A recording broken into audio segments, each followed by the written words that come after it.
ಮಕ್ಕಳನ್ನು ಆಧರಿಸಿದ ಕಥಾಹಂದರ. ಮಕ್ಕಳು ಅಂದರೆ ಜಗತ್ತಿನ ಸುಂದರ ಸೃಷ್ಟಿ ಎನ್ನುವುದನ್ನು ನೆನಪಿಸಿಕೊಡುವುದು ನಮ್ಮ ಉದ್ದೇಶ.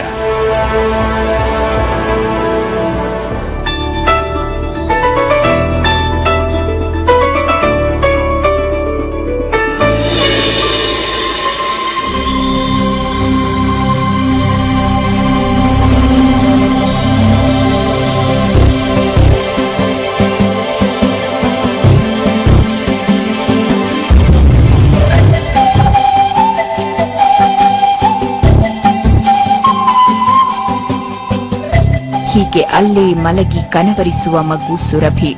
ನಿಜ ಬದುಕಿನಲ್ಲಿ ಇಂತಹ ಪ್ರೀತಿಯನ್ನು ಅದೆಷ್ಟು ಅನುಭವಿಸಿದ್ಯೋ ಇಲ್ಲವೋ ಬಲ್ಲವರಾರು.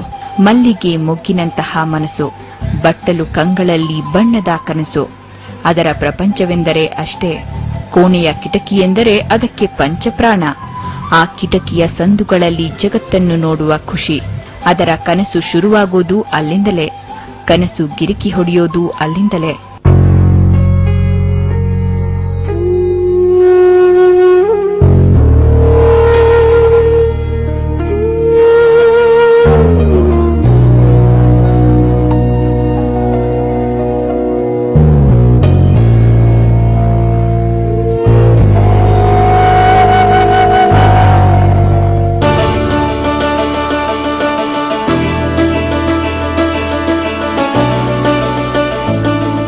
ಇನ್ನು ಮೈಥಿಲಿ ಜೀವನ ನಾಟಕದಲ್ಲಿ ಅವಳದ್ದು ಅಮ್ಮನ ಪಾತ್ರ. ಮುಂಜಾನೆ ಹೊತ್ತೇರುವ ಮೊದಲೇ ಆಕೆ ಗಾಣಕ್ಕೆ ಕೊರಳೊಡ್ಡಿ ಬಿಡ್ತಾಳೆ. ಅತ್ತ ಅಡುಗೆ ಅದು ಇದು ಎಂದು ಎಲ್ಲಾ ತರಾತುರಿ. ಕಿಟಕಿಗೆ ಜೋತು ಬೀಳೋ ಮಗಳನ್ನ ಕಂಡಾಗ ಸಿಡಿಮಿಡಿಕೊಳ್ತಾಳೆ. ಆಕೆ ತನ್ನದೇ ಗಡಿಬಿಡಿಯಲ್ಲಿ ಮಗುವನ್ನು ಗದರುವುದೂ ಇದೆ. ಆದರೂ ಅಮ್ಮ ಅಮ್ಮನೇ ತಾನೆ. ಕಿಟಕಿ ಬಿಟ್ರೆ ಮಗು ತನ್ನ ಬಣ್ಣದ ಲೋಕವನ್ನ ಹರಡಿಕೊಳ್ಳುತ್ತೆ. ಮುಂಜಾನೆಯಾಗಲಿ ಮಧ್ಯರಾತ್ರಿಯೇ ಆಗಿರಲಿ ಅದಕ್ಕೆ ಚಿತ್ರ ಬಿಡಿಸೋದು ತುಂಬಾ ಇಷ್ಟ. ಅಲ್ಲೇ ಅದರ ಕಲ್ಪನೆ ಗರಿಗೆದರೋದು. ತನ್ನ ಕನಸುಗಳು ಒಮ್ಮೊಮ್ಮೆ ಹಾಳೆ ಮೇಲೆ ಅನಾವರಣಗೊಳ್ಳುತ್ತೆ. ತನಗೊಂದು ಸೈಕಲ್ ಬೇಕು ಅಂದ್ರೆ ಚಿತ್ರದಲ್ಲಿ ಸಿಗುತ್ತೆ. ತಾನು ಅಪ್ಪ ಅಮ್ಮನ ಜೊತೆ ಅಡ್ಡಾಡುವ ಭಾವ ಕೂಡ ಹಾಳೆಯಲ್ಲೇ ದಕ್ಕುತ್ತೆ. ಅದ್ಯಾಕೆ ತನ್ನ ಪ್ರಿಯ ಏಂಜಲ್ ಕೂಡ ಚಿತ್ರಮುಖೇನ ಪ್ರತ್ಯಕ್ಷವಾಗ್ತಾಳೆ. ಭಾವನೆಗಳು ಮತ್ತು ಕಲ್ಪನೆಗಳಿಗೆ ಸಾಥ್ ಕೊಡೋದು ಈ ಕುಂಚ.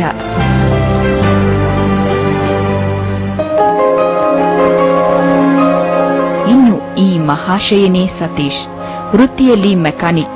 ಕಾಫಿ ಹೀರ್ತಾ ಪೇಪರ್ ಓದೋದ್ರಲ್ಲಿ ಅವನ ದಿನಚರಿ ಆರಂಭ ಕಾಣುತ್ತೆ. ಕುಟುಂಬದ ಮೇಲೆ ಪ್ರೀತಿ ಇದೆ, ಆದ್ರೆ ಜವಾಬ್ದಾರಿ ಇಲ್ಲ. ರಾತ್ರಿಯೆಲ್ಲ ಕುಡ್ದಿರೋದು ಜಾಸ್ತಿ ಆಗಿರ್ಬೇಕು. ಸುಮ್ಮನೆ ಮೆಟ್ಟಿಲ ಮೇಲೆ ಪೇಪರ್ ಹಿಡಿದು ಕೂತವನೆ. ಇವನ ಮನೆ ಸಮಾಚಾರ ಕೋಳಿ ಕೆದಕ್ತಾ ಇದ್ರೆ ಇವ ಲೋಕದ ಸುದ್ದಿ ಅರ್ಕೊಂಡು ಕೂತವನೆ. ಅಪ್ಪ ಅನ್ನೋ ಜವಾಬ್ದಾರಿಯಾದ್ರೂ ಇರ್ಬೇಕೋ ಬೇಡ್ವೋ? ಇದು ಮನೆ ಮನೆ ಕಥೆನೆ ಬಿಡಿ.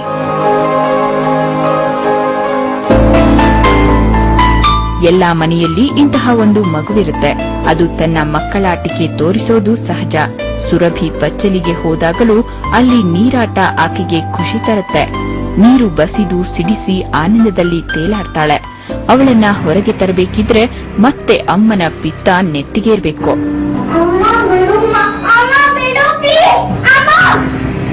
ತಾನು ಹೊರಟು ಮಗುವನ್ನ ರೆಡಿ ಮಾಡುವಲ್ಲಿ ಮೈಥಿಲಿಗೆ ಬೆವರೊಡ್ದಿರುತ್ತೆ. ಆದರೂ ಆಕೆ ತನ್ನ ಜವಾಬ್ದಾರಿಯಿಂದ ಹಿಂದಕ್ಕೆ ಜಾರುವುದಿಲ್ಲ. ಮುಂಜಾನೆ ಸುರಭಿಯನ್ನ ಶಾಲೆಗೆ ತಲುಪಿಸೋದು ಆಕೆಯ ಕೆಲಸ.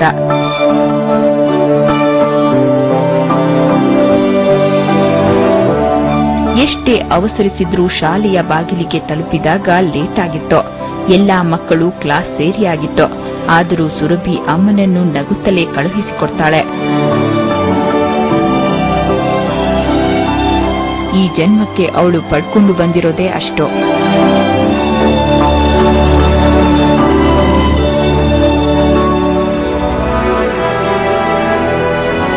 ಶಾಲೆ ಮುಗಿದ ಮೇಲೆ ಅಲ್ಲಿ ಮೆಟ್ಟಿಲ ಮೇಲೆ ಕೂರುತ್ತೆ ಮಗು ಸುರಭಿ. ಆಕೆಯನ್ನು ಕರೆದೊಯ್ಯಲು ಅಪ್ಪನೇ ಬರಬೇಕು. ಕೂತ ಮಗುವಿನ ಮೂಗಿಗೆ ತಿಂಡಿಯ ಪರಿಮಳ ಬಡಿಯುತ್ತೆ. ಅಲ್ಲಿ ಇರೋರ ಮಕ್ಕಳು ಮನಬಂದಂತೆ ತಿನ್ನೋವು. ಆದ್ರೆ ಸುರಭಿಗೆ ಅಷ್ಟೊಂದು ಪಾಕೆಟ್ ಮನಿ ಎಲ್ಲಿಂದ ಬರಬೇಕು? ಬೇಡ ಬೇಡವೆಂದರೂ ಅವಳ ಕಣ್ಣು ಅವರ ಕೈ ಬಾಯಿಯತ್ತ ಹೊರಡುತ್ತೆ. ಮನದಲ್ಲಿ ಆಸೆ ಮೊಳೆಯುತ್ತೆ. ಅದು ಪುಟ್ಟ ಆಸೆ.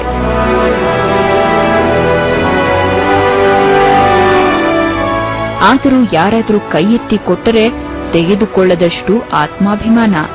ಅದು ಬದುಕು ಕಲಿಸಿದ ಪಾಠ. ಮನಸ್ಸು ಫ್ಯಾಂಟಸಿಯತ್ತ ಹೊರಡುತ್ತೆ. ತನಗೆ ಏಂಜಲ್ ಒಬ್ಳು ಫ್ರೆಂಡ್ ಆಗಿದ್ದಿದ್ರೆ ತಾನು ಏನನ್ನು ಬೇಕಾದರೂ ತಿನ್ನಬಹುದಿತ್ತು ಅನಿಸಿಬಿಡುತ್ತೆ.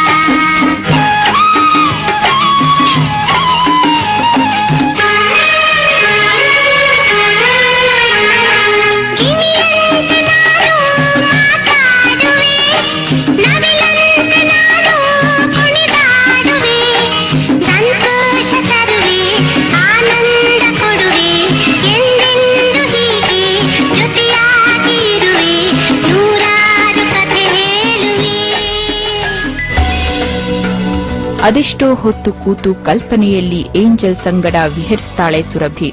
ಕಾಲು ಚಾಚಿ ಮೈಮರೆಯುವ ಆಕೆ ಅಪ್ಪನ ಸೈಕಲ್ ಬಂದಾಗಲೇ ಎಚ್ಚರವಾಗೋದು. ತನ್ನ ಹಳೆ ಸೈಕಲ್ಲಲ್ಲೇ ಆಕೆಯನ್ನು ಮನೆಗೆ ಕರೆದೊಯ್ತಾನೆ ಸತೀಶ್.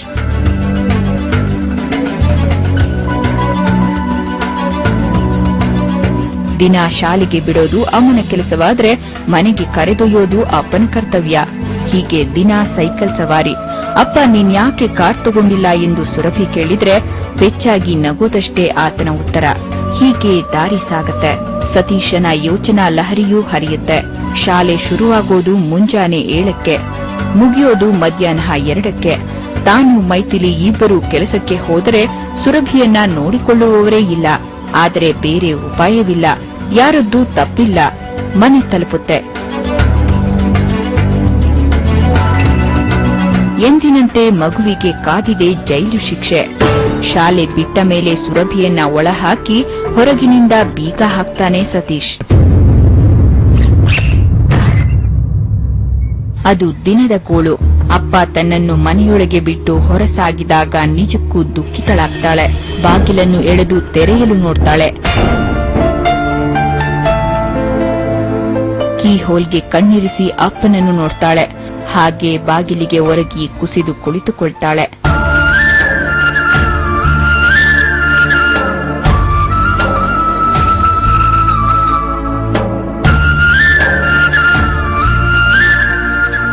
ಇನ್ನು ಕನಿಷ್ಠ 4-5 ಗಂಟೆಯಾದ್ರೂ ಸುರಭಿ ಮನೆಯೊಳಗೆ ಏಕಾಂಗಿಯಾಗಿ ಇರಬೇಕಾಗುತ್ತೆ. ಅಪ್ಪ ಅಮ್ಮನ ನೆನಪಿಗೆ ಮನಸ್ಸು ಅಳುತ್ತೆ. ಸಿಟ್ಟಿಗೆ ಬ್ಯಾಗ್, ಶೂಸ್ ಎಲ್ಲ ಚೆಲ್ಲಾಪಿಲ್ಲಿಯಾಗತ್ತೆ. ತನ್ನನ್ನು ತಾನು ಸಮಾಧಾನ ಮಾಡಿಕೊಂಡು ಬಟ್ಟೆ ಬದಲಾಯಿಸಲು ಕೋಣೆ ಸೇರ್ತಾಳೆ.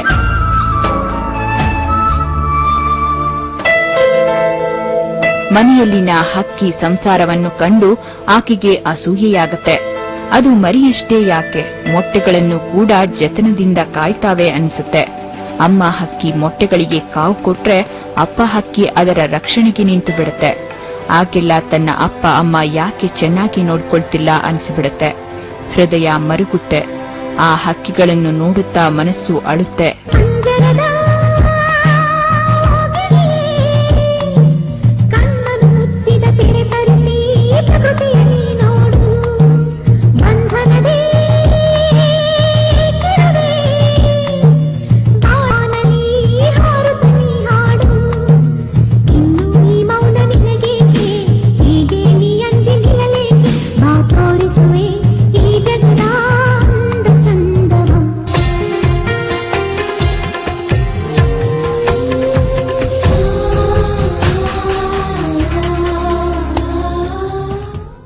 ರಾಹುಲ್, ಒಂದು ವಸ್ತು ಇರ್ಬೇಕಾದಲ್ಲಿ ಇರೋದಿಲ್ಲ.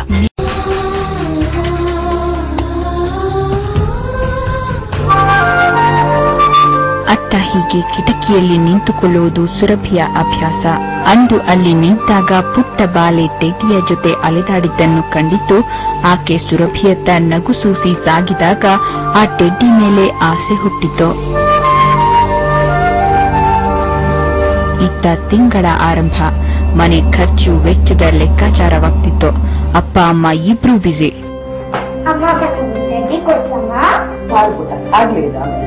ಅಮ್ಮ ಪ್ಲೀಸ್ ಟೆಡ್ಡಿ ಕೊಡ್ಸಮ್ಮ. ಇಂದಾದ್ರೂ ತನಗೆ ಟೆಡ್ಡಿ ಕೊಡಿಸಬಹುದೆನ್ನುವುದು ಸುರಭಿ ಲೆಕ್ಕಾಚಾರ. ಅಮ್ಮ ಟೆಡ್ಡಿ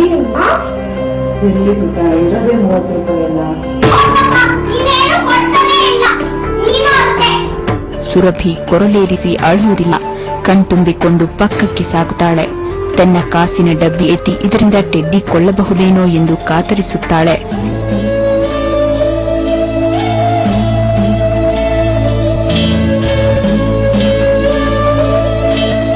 ಅದರೊಳಗಿನ ಪಾವಲಿಯಲ್ಲಿ ಟೆಡ್ಡಿ ಬರೋದು ಸಾಧ್ಯನಾ?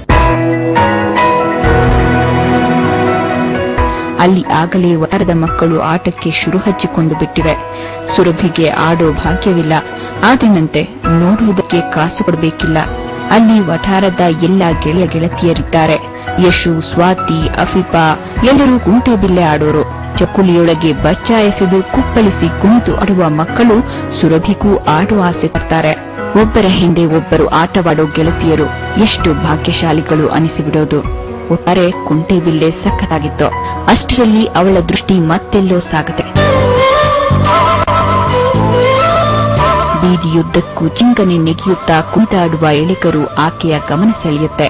ಕಿಟಕಿಯಲ್ಲಿ ನಿಂತು ಅದರ ಅದೃಷ್ಟವನ್ನು ಹಳಿಯುತ್ತಾತುರ ಮಕ್ಕಳೆಲ್ಲ ಚೆಲ್ಲಾಪೆಲ್ಲಿ.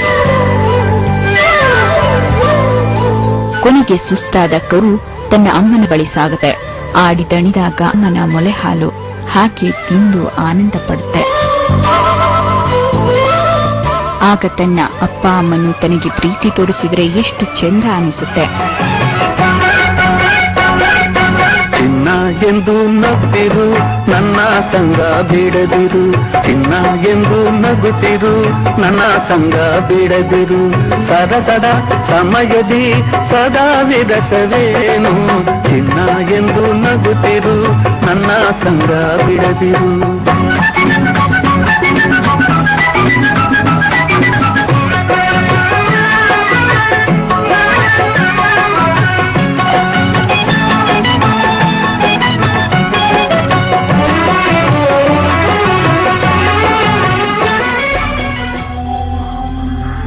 ರಾತ್ರಿ ಅಪ್ಪನಿಗೆ ಸುರಭಿ ಬಹಳ ಹೆದರ್ತಾಳೆ.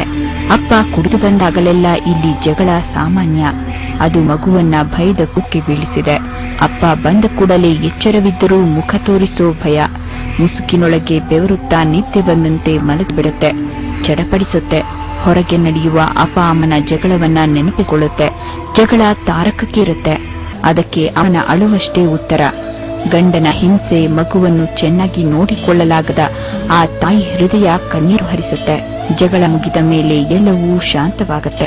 ಬಿರುಗಾಳಿ ಬೀಸಿ ಹೋದ ಬಳಿಕ ನೀರವ ಮೌನ ಕಾಡುವ ಹಾಗೆ. ಸತೀಶ್ ಮೈಥಿಲಿಯನ್ನು ಸಮಾಧಾನ ಪಡಿಸ್ತಾನೆ. ಅಖಿಲ್ ದೇವಿನಿಯ ರಾಜಿ ಆಗ್ತಾರೆ. ಆದರೆ ಮಗುವಿನ ಭಯ ಮಾತ್ರ ಕಡಿಮೆಯಾಗಲ್ಲ. ಹಾಗೆ ಕೋಣೆಗೆ ಬಂದರೆ ಕುಡುಕ ಗಂಡ ಮಗುವನ್ನೇ ಕೋಣೆಯಿಂದ ಹೊರತೆಗೆದು ಮಲಗಿಸುತ್ತಾನೆ. ಬೆಡ್ರೂಮ್ಗೆ ಬಾಗಿಲು ಎಳೆಯುತ್ತಾನೆ. ಇದು ಮಗುವನ್ನು ಮತ್ತಷ್ಟು ನೋಯಿಸುತ್ತೆ. ಅದಕ್ಕೂ ಹೆಚ್ಚಾಗಿ ಹಾಲ್ನಲ್ಲಿ ಒಬ್ಬಳೇ ಮಲಗೋದು ಆಕೆಗೆ ಭಯ ತರುತ್ತೆ. ಅದ್ಯಾವುದೋ ಭೂತ ಪಿಶಾಚಿ ಮಾಯಾ ಮಸಣಿಗಳು ತನ್ನ ಸುತ್ತ ಆವರಿಸಿಕೊಂಡಂತೆ ಭಾಸವಾಗುತ್ತೆ. ಮಗು ಪಡುವ ವೇದನೆ ಅಸಹನೀಯ. ಕೊನೆಗೂ ಭಯಪಟ್ಟು ಅದು ಕೋಣೆ ಬಾಗಿಲು ಬಡಿಯುತ್ತೆ. ಬಾಗಿಲು ಬಡಿದರೂ ಯಾರೂ ಬಾಗಿಲೇ ತೆರೆಯುವುದಿಲ್ಲ. ಇಂದು ಮಗುವಿನ ಮನಸ್ಸು ಪೂರ್ತಿಯಾಗಿ ಮುರಿದು ಹೋಗಿದೆ. ಆದರೆ ಹೊರಬರೋ ಅಪ್ಪನಿಂದ ಇನ್ನಷ್ಟು ಬೈಗಳು. ಮನಸ್ಸು ಕತ್ತಲಡರಿದೆ. ಅಂದು ಆಕೆಯನ್ನು ಸಮಾಧಾನಪಡಿಸಿದ್ದು ಏಂಜಲ್. ಸುರಭಿ ಏಕಾಂಗಿಯಲ್ಲ ಎನ್ನುವ ಭಾವ ಮೂಡಿಸಿದ್ದು ಕೂಡ ಆಕೆಯೇ. ಕಡುಗದ್ದಲ ರಾತ್ರಿಯಲ್ಲಿ ಈ ಭಯವನ್ನು ದೂರಗೊಳಿಸಿದ್ದು ಆಕೆಯೇ. ಕರೆಯದೆ ಬಂದು ತನ್ನ ಜೊತೆ ಇದ್ದ ಏಂಜಲ್ ಅವಳ ಮನಸ್ಸಲ್ಲಿ ಕೂತು ಬಿಟ್ಟಿದೆ. ಅಂತಹ ಭ್ರಮೆಯ ಅಲೆಯೊಳಗೆ ಬಿದ್ದು ಹೋಗಿದ್ದಾಳೆ ಸುರಭಿ. ಅದೆಂದು ನಿದ್ದೆಯ ತೆಕ್ಕಿಗೆ ಜಾರಿದರೋ ಏನೋ. ಆದರೂ ಅಮ್ಮನ ಕನವರಿಕೆ. ಎಚ್ಚರವಾಗಿ ತಿರುಗಿ ನೋಡಿದ್ರೆ ಅಮ್ಮ ತನ್ನ ಬಳಿಯಲ್ಲೇ ಇದ್ದಾಳೆ. ಎಷ್ಟಿದ್ದರೂ ಅಮ್ಮ ಅಮ್ಮನೇ ತಾನೆ. ಆದರೂ ಅಮ್ಮನ ಮೇಲೆ ಹುಸಿ ಕೋಪ ಎರ್ದೇ ಇರತ್ತಾ?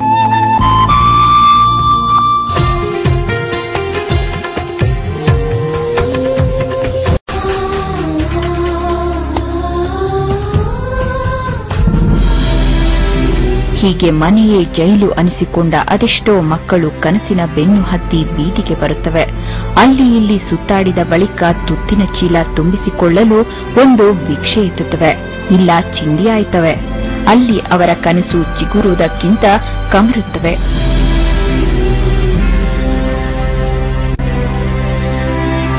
ಹೀಗೆ ಕಸದ ತೊಟ್ಟಿ ಸೇರಿದ ಮಕ್ಕಳ ಪೈಕಿ ಈತನೂ ಒಬ್ಬ. ಅವನಿಗೆ ಹೆಸರೇ ಇಲ್ಲ, ಗೆಳೆಯರು ಗುಲ್ಟಿ ಎಂದೇ ಕರೀತಾರೆ.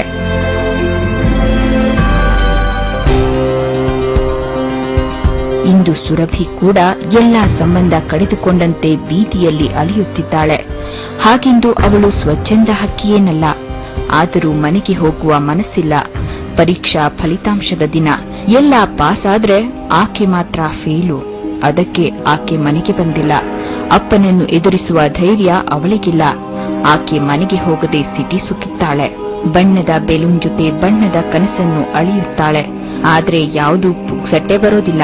ಆದ್ರೆ ನಡೆಯುವ ದಾರಿಗೆ ಸುಂಕ ಕೊಡಬೇಕಿಲ್ಲ ತಾನೆ. ನಡೆದು ನಡೆದು ಹೊಟ್ಟೆ ತಾಳ ಹಾಕ್ತವೆ.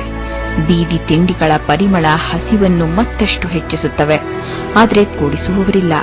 ಆದರೂ ಕತ್ತಲಾದ್ರೆ ಭಯ ಹೆಚ್ಚಾಗತ್ತೆ. ಇವಳ ಹಾಗೆ ಆವೇಶಕ್ಕೋ ಭಯಕ್ಕೋ ಪೋಷಕರ ಅಸಡ್ಡೆಗೋ ಮನೆ ತೊರೆದು ಬಂದ ಮಕ್ಕಳು ಹೀಗೆ ಬೀದಿಯಲ್ಲೋ ಪಾಳು ಮನೆಗಳಲ್ಲೋ ತಾವು ಕಂಡುಕೊಂಡಿರುತ್ತಾರೆ.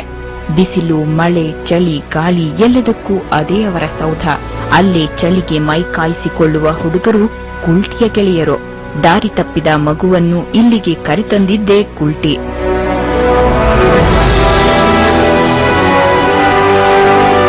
ಅಲ್ಲೇ ಆಕೆಗೆ ಚಳಿಗೊಂದಿಷ್ಟು ಶಾಖ, ತಿನ್ನಲು ಬನ್ನು ಮತ್ತು ಮಲಗಲು ಒಂದು ಮೂಲೆ ಕೊಟ್ಟು ಕಾವಲು ಕಾಯ್ತಾರೆ ಗುಲ್ಟಿ ಮತ್ತು ಗೆಳೆಯರು.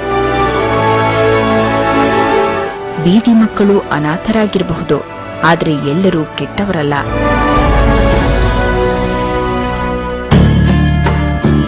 ಇತ್ತ ಸತೀಶ್ ಸುರಭಿಯನ್ನ ಹುಡುಕದ ತಾಣವಿಲ್ಲ. ಬೀದಿ ಬೀದಿ ಅಲೆದಾಯ್ತು. ಆತ ಕುಡಿದಾಗ ಮಾತ್ರ ರಾಕ್ಷಸ, ಇಲ್ಲದೆ ಹೋದ್ರೆ ಹಾಯದ ಒದೆಯದ ಮಗುವಿನಂತಹ ಮನುಷ್ಯ. ಎಲ್ಲ ಕಡೆ ಹುಡುಕಿದ್ರೂ ಸುರಭಿ ಪತ್ತೆ ಇಲ್ಲ. ಮೈಥಿಲಿ ಅಳೋಕೆ ಕೂತ್ರೆ ಸತೀಶನ ಸ್ಥಿತಿ ಅಯೋಮಯ. ಅವರಿಗೆ ಮಗುವಿನ ನೆನಪು ಕಾಡುತ್ತೆ. ಕನಸಲ್ಲಿ ಆಕೆ ಪುಟ್ಟ ಹುಡುಗಿ ಒಮ್ಮೊಮ್ಮೆ ಅಮ್ಮನ ಪಾತ್ರವಾಗಿ ಬಿಡ್ತಾಳೆ. ಬಾನದಾರಿಯಲ್ಲಿ ಸೂರ್ಯ ಜಾರಿ ಹೋದ, ಚಂದ್ರ ಮೇಲೆ ಬಂದ, ಮಿನುಗುತ್ತಾರೆ ಅಂದ, ನೋಡು ಎಂಥ ಚಂದ. ರಾತ್ರಿ ಆಯ್ತು ಮಲಗು ನನ್ನ ಪುಟ್ಟ ಕಂದ, ನನ್ನ ಪುಟ್ಟ ಕಂದ.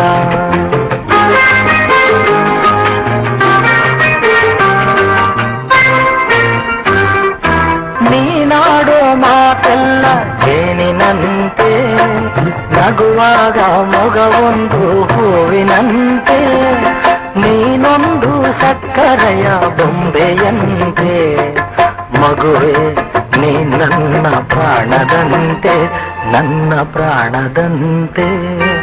ಬಾನದಾರಿಯಲ್ಲಿ ಸೂರ್ಯ ಜಾರಿ ಹೋದ, ಚಂದ್ರ ಮೇಲೆ ಬಂದ, ಮಿನುಗುತ್ತಾರೆ ಅಂದ, ನೋಡು ಎಂಥ ಚಂದ.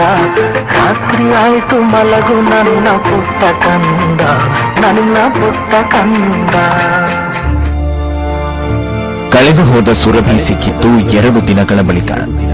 ಅಲ್ಲಿ ಇಲ್ಲಿ ಚಿಂದಿ ಆಯುತ್ತಾ ಭಿಕ್ಷೆ ಬೇಡ್ತಾ ಇದ್ದ ಆಕೆಯನ್ನ ಮನೆಗೆ ಕರೆತರಲಾಯಿತು. ಆದರೆ ಮನೆಗೆ ಬಂದ ಮೇಲೆ ಅವಳ ಪರಿಸ್ಥಿತಿ ಸುಧಾರಿಸಿದೆಯಾ?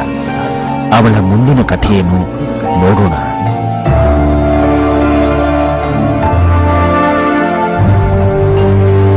ಆದರೂ ಈ ಶಾಲಾ ರಜೆಯಲ್ಲಿ ಅವಳ ಜೈಲುವಾಸ ಮಾತ್ರ ತಪ್ಪಲೇ ಇಲ್ಲ. ಮತ್ತೆ ಅದೇ ಕಿಟಕಿಯಲ್ಲಿದ್ದಾಗಲೇ ಸುರಭಿ ಗುಲ್ಟಿಯನ್ನು ಕಂಡದ್ದು. ಅವನೇ ಆಕೆಗಿಂತ ಖುಷಿಯಾಗಿದ್ದಾನೆ ಅನಿಸಿಬಿಡೋದು. ಚಿಂದಿ ಆಯು ಗುಲ್ಟಿ ತಲೆ ಎತ್ತಿ ನೋಡಿದಾಗ ಅಲ್ಲಿ ಸುರಭಿ. ಅವ ಕಿಟಕಿಯತ್ತ ಧಾವಿಸಿ ಬರುವ. ಅವಳೂ ಅಷ್ಟೇ ಗುಲ್ಟಿ ಜೊತೆ ಮನಬಿಚ್ಚಿ ಹರಟೋಳು, ಅಳೋಳು, ಏಂಜಲ್ ಬಗ್ಗೆ ಹೇಳೋಳು. ಆದ್ರೆ ಗುಲ್ಟಿಗೆ ಏಂಜಲ್ ಕಾಣುವುದಿಲ್ಲ. ಆದರೂ ಬಂಧನದ ಹಕ್ಕಿ ಸುರಭಿಗಾಗಿ ಮರುಗುವ. ಸುರಭಿ ತಾನೇ ಬಿಡಿಸಿದ ಚಿತ್ರಗಳನ್ನು ತೋರಿಸ್ತಾಳೆ.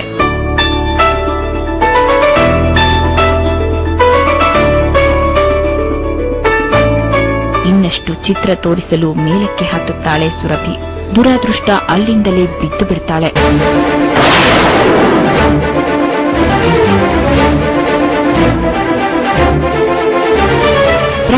ಕಳೆದುಕೊಳ್ತಾಳೆ. ಬೀಗ ಹಾಕಿದ ಮನೆಯಲ್ಲಿ ಆಕೆಯನ್ನು ರಕ್ಷಿಸುವವರಿಲ್ಲ, ಸಂತೈಸುವವರಿಲ್ಲ. ಅಲ್ಲಿ ಆ ಕ್ಷಣಕ್ಕೆ ದುಃಖಿಸುವವನು ಗುಲ್ಟಿ ಮಾತ್ರ. ಆತ ಆಕೆಯನ್ನು ಕರೆದು ಕರೆದು ಬಸವಳಿತಾನೆ. ಆಕೆ ಏಳುವುದಿಲ್ಲ. ಅಮ್ಮ, ನಿನ್ನ ಎದೆಯಾಳದಲ್ಲಿ ಗಾಳಕ್ಕೆ ಸಿಕ್ಕ ಮೀನು ಮಿಡು ಕಾಡುತ್ತಿರುವೆ ನಾನು.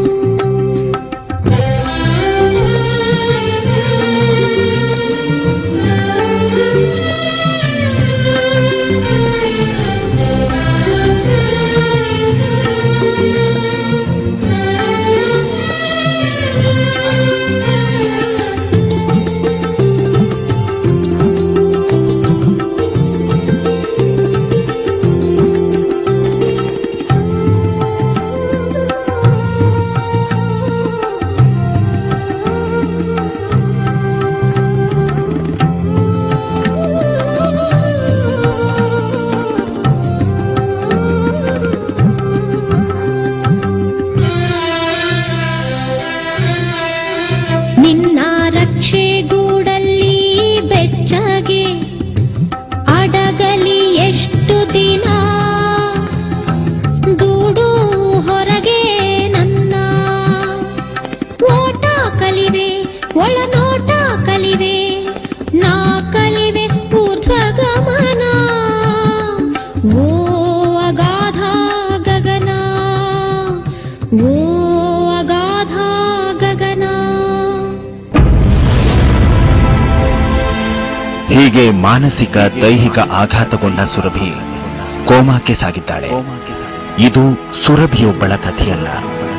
ಇಂತಹ ಸಾವಿರ ಸಾವಿರ ಸುರಭಿಯರು ನಮ್ಮ ನಡುವೆ ತಮ್ಮ ಬಾಲ್ಯವನ್ನೇ ಕಳೆದುಕೊಂಡು ಬದುಕು ಸಾಗಿಸ್ತಾ ಇದ್ದಾರೆ.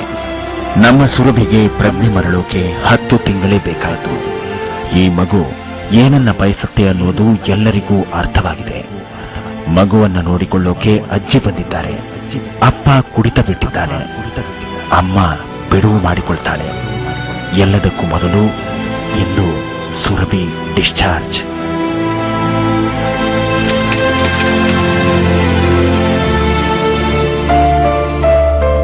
ಬರೋಬ್ಬರಿ 10 ತಿಂಗಳ ಬಳಿಕ ಆಕೆ ಕೋಮಾದಿಂದ ಹೊರಬಂದಿದ್ದಾಳೆ.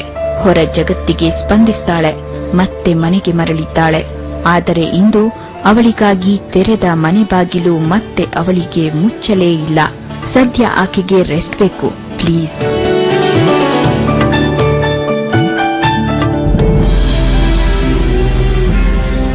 ಎಳೆ ಮನಸ್ಸೇ ಹೀಗೆ. ಎಲ್ಲದರಲ್ಲೂ ಪ್ರೀತಿ ಹುಡುಕುತ್ತೆ. ಅದರಲ್ಲೂ ಅಪ್ಪ ಅಮ್ಮನ ಪ್ರೀತಿಯೇ ಅದರ ಜೀವವಾಯು. ಆದರೆ ಅಪ್ಪನ ಬೇಜವಾಬ್ದಾರಿತನ, ಅಮ್ಮನ ಅಸಹಾಯಕತೆಯ ನಡುವೆ ಸುರಭಿಯಂತಹ ಎಳೆ ಜೀವಗಳು ಯಾತನೆ ಅನುಭವಿಸುತ್ತವೆ. ಅದು ತೀವ್ರ ಮಾನಸಿಕ ದೈಹಿಕ ಕಾಯಿಲೆಗಳಿಗೂ ಕಾರಣವಾಗುತ್ತಿದೆ. ಅದಂತಹ ಬಡತನವೇ ಇರಲಿ, ತಮ್ಮ ಮಗುವಿಗೊಂದು ಬೊಗಸೆ ಸ್ವಚ್ಛ ಪ್ರೀತಿ ಕೊಟ್ಟರೆ ಸಾಕು, ಅದು ಹೂವಾಗಿ ಅರಳುತ್ತೆ. ಇದೇ ಇಂದಿನ ಕಥಾ ಆಶಯ. ಮುಂದಿನ ವಾರ ಇದೇ ದಿನ ಇದೇ ಸಮಯ ಮತ್ತೊಂದು ಭಾವಪೂರ್ಣ ಸಂಚಿಕೆಯೊಂದಿಗೆ ನಿಮ್ಮ ಮುಂದಿರುತ್ತೇವೆ.